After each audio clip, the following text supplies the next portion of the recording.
j'ai décidé d'apporter mon parrainage à Nathalie Kosciusko-Morizet. Je dis bien mon parrainage, car je ne lui apporte pas mon soutien, n'étant pas totalement en accord avec ce qu'elle semble proposer.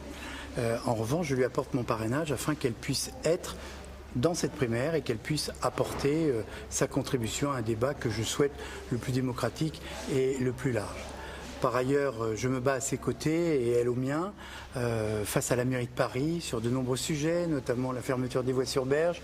Nous étions encore ce matin ensemble sur ce sujet. Et donc il y a aussi cette solidarité de franciliens que je lui apporte parce que nous avons des combats communs à mener dans ce domaine. Il faut que cette primaire soit un très grand succès, que des millions de Françaises et de Français votent. Dans Françaises et Français, il y a Françaises. Il eût été presque inconvenant qu'il n'y ait pas une femme qui soit présente. Et de surcroît, je pense que par l'originalité de ces propositions, auxquelles encore une fois je n'adhère pas en totalité, elles manquent au débat.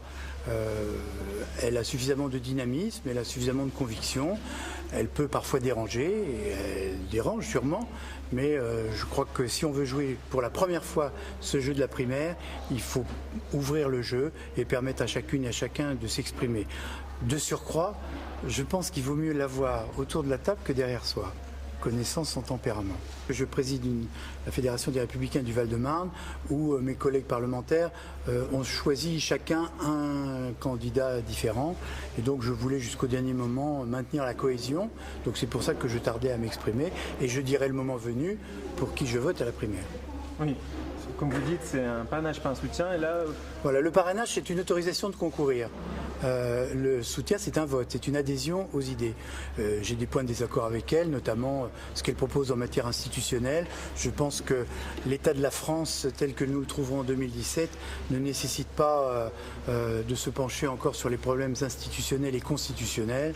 Je pense qu'on aura d'autres soucis, il y a d'autres priorités. Mais elle a le droit de défendre ses idées. Et comme disait Voltaire, je ne partage pas vos idées, c'est pour ça que je fais en sorte que vous puissiez les défendre.